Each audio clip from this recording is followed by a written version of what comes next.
Ya, halo, selamat datang teman-teman di sesi diskusi kali ini. Nah, kalau sebelumnya kita udah belajar nih tentang bagaimana caranya melibatkan partisipasi aktif siswa dalam proses pembelajaran. Nah, sesi kali ini diskusinya agak berat nih.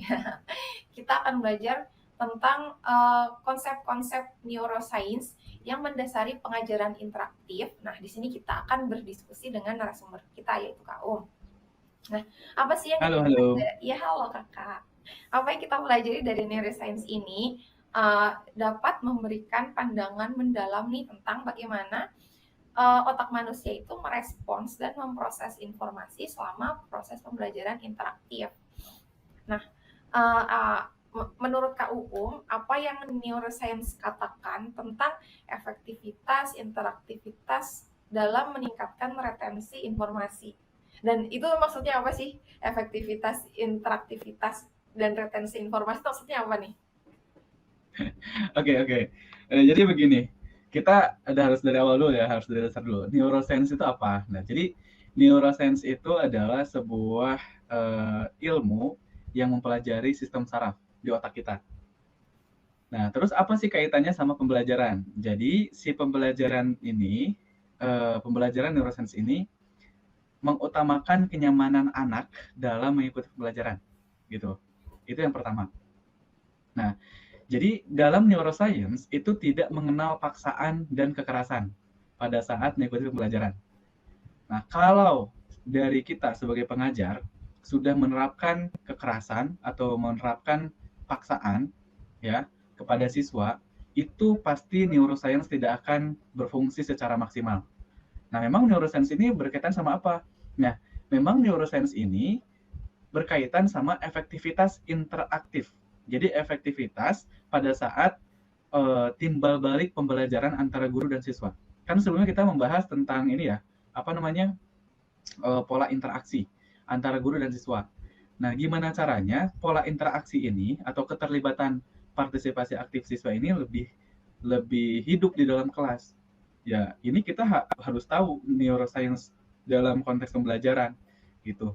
Yang mana ini mengutamakan kenyamanan siswa dalam belajar. Makanya kan saya di awal suka bilang, tugas guru itu banyak. Salah satunya harus memberikan atau menyajikan materi yang disampaikan itu secara menarik supaya siswa itu mau berpartisipasi aktif dalam proses pembelajaran gitu. Jadi neuroscience ini menunjukkan bahwa interaktivitas atau keaktifan siswa dapat memicu berbagai area otak, meningkatkan retensi informasi karena melibatkan proses kognitif yang lebih intensif.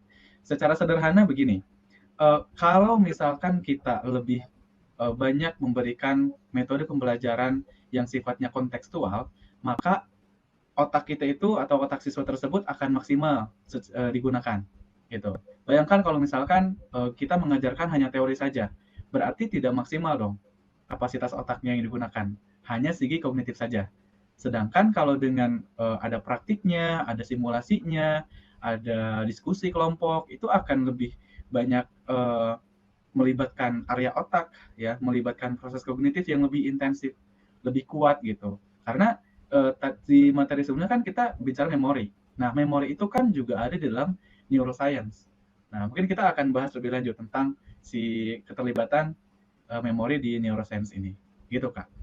Oke, nah tapi gimana sih caranya si pengajaran aktif ini dapat merangsang produksi neurotransmitter yang dia tuh mendukung pembelajaran?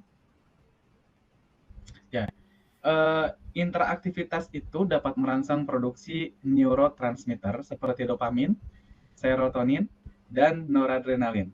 Nah, yang berperan penting dalam meningkatkan mood ya, motivasi dan fokus siswa. Ya, di topik sebelumnya kita kan sempat bahas ya, kalau pembelajaran itu berkaitan dengan emosi. Nah, emosi itu berkaitan dengan mood juga. Mood itu kan bagian dari emosi. Nah, mungkin teman-teman bisa searching ya, apa itu artinya dopamin, serotonin, dan noradrenalin itu apa. Karena yang paling sederhana bisa kita jelaskan adalah ini yang meningkatkan mood, motivasi, dan fokus siswa. Makanya sebisa mungkin siswa itu harus dibawa gembira pada saat membuka pembelajaran. Jadi pembukaan awal itu sangat menentukan bagi seorang siswa dalam menciptakan suasana pembelajaran yang aktif gitu. Jadi guru tuh memang harus bawaannya harus bahagia terus, Kak. Jadi nggak bisa jadi guru bawaannya tiba-tiba cemberut. Kalau gurunya itu moodnya jelek, pasti ke bawah siswanya juga Iya kerasa betul. nggak enak gitu. Ya pernah kan kita mengalami sama-sama gitu, Iya ya kan? betul Nah banget. itu yang dimaksud itu yang dimaksud dengan dopamin, serotonin, dan noradrenalin. Itu yang ada di sistem saraf kita sebetulnya. Jadi itu tuh menular. Jadi kalau misalkan dari gurunya transfer emosinya bahagia atau membawa pembelajarannya aktif, seneng banget gitu ya, asik banget, itu ke siswanya juga beda. Meskipun pembelajaran itu atau materinya kita nggak suka gitu. Matematika ini nggak suka banget, tapi kalau sama guru ini aku suka gitu. Suka gitu nggak sih? Ada guru-guru yang memang mengajar matematika, tapi enak banget ini ngajarnya gitu. Asik kok gitu, meskipun kita nggak suka ya.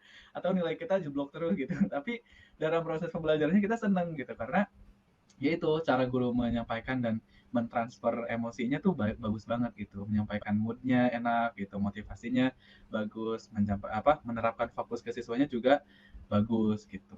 Itu sih Kak, secara sederhana ya, seperti Iya itu. iya iya. Oke, iya tapi betul itu betul banget sih, ada beberapa guru yang mungkin, nggak tahu mungkin ada kan ya dulu di sekolah pasti guru killer yang sebagainya, yang galak, ada guru yang emang ngasihnya hafalan terus tuh macam-macam ya gitu, dan ada juga guru yang menyenangkan walaupun misalnya kita nggak suka pelajarannya gitu. Tapi itu benar, itu Mhm. sangat mempengaruhi mood kita ketika sedang belajar. Nah, Mhm. eee aku tuh pernah dengar sebuah konsep namanya tuh plasticity otak. Nah, apa sih konsep plasticity otak ini dan bagaimana dia relevan dalam pengajaran interaktif nih, Kak? Ya, pada dasarnya secara sederhana ya, neuroplasticity ini atau, neuroplastisitas ini adalah sebuah, anugerah yang dikasih oleh Tuhan ya, Yang Maha Esa kepada manusia itu. Itu tuh sebetulnya, kapasitas otak yang bisa kita manfaatkan untuk bisa belajar lebih interaktif. Jadi sayang banget kalau misalkan ada guru atau kita sebagai guru tuh hanya memberikan metode pengajaran satu saja. Misal ya udahlah kita, bahas teori aja, kita hafalan, udah selesai gitu. Bayangkan 1,5 jam kita menghafalkan satu konsep gitu. Itu kan gimana, nggak boring, ya. Kak Zulfa suka boring nggak kalau 1,5 jam tapi gurunya monoton? Boring Sering banget ya? boring banget. Nah nah boring itu adalah respon dari plasticity ini.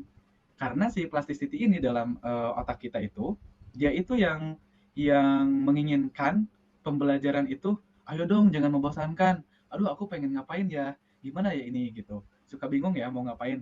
Nah itu tuh sebetulnya respon dari plasticity sistem, otak kita yang ada di, otak kita tuh pengennya ada penerapan yang secara langsung, entah itu simulasi, atau kerja kelompok, atau apapun lah metode yang bisa diterapkan. Entah, dengan apa namanya, eksplorasi langsung keluar gitu, keluar lapangan. Dan disadari atau enggak, mungkin kita pernah mengalami, ada guru yang menerapkan pembelajaran yang ayo buatlah sebuah cerita atau puisi yang menggambarkan kondisi di luar sana. Silahkan keluar gitu, keluar untuk melihat eh, kondisi di luar sekolah, terus gambarkan gitu kan, apa yang kalian lihat tulis. Dan dengan begitu, sadar atau enggak, kita merasa kok jam pelajaran rasanya lebih sebentar ya daripada di dalam kelas terus. Benar nggak Kak Zulfa? Benar benar benar. Iya, itu karena memang si neuroplasticity ini memang menunjukkan bahwa otak itu dapat beradaptasi dan berubah seiring waktu. Jadi memang membutuhkan adaptasi aja, nggak bisa monoton begitu aja gitu. Makanya pengajaran interaktif ini dapat merangsang pertumbuhan sinaptik dan memperkuat jalur neural yang mendukung pembelajaran. Gitu, Kak. Secara sederhana aku coba analogikan seperti itu. Oke oke, makasih banyak nih Kak Aum udah sharing banyak banget tentang neuroscience dan bagaimana si neuroscience itu mendukung pengajaran interaktif. Nah, kalau gitu mungkin sesi diskusi, di panel ini sampai sini dulu nih. Semoga wawasan dari Kak Aum nih bisa membantu teman-teman dalam memahami bagaimana prinsip-prinsip otak manusia ini dapat dioptimalkan dalam pengajaran interaktif sehingga bermanfaat juga untuk pekerjaan mereka ke depannya. Sampai jumpa di video berikutnya.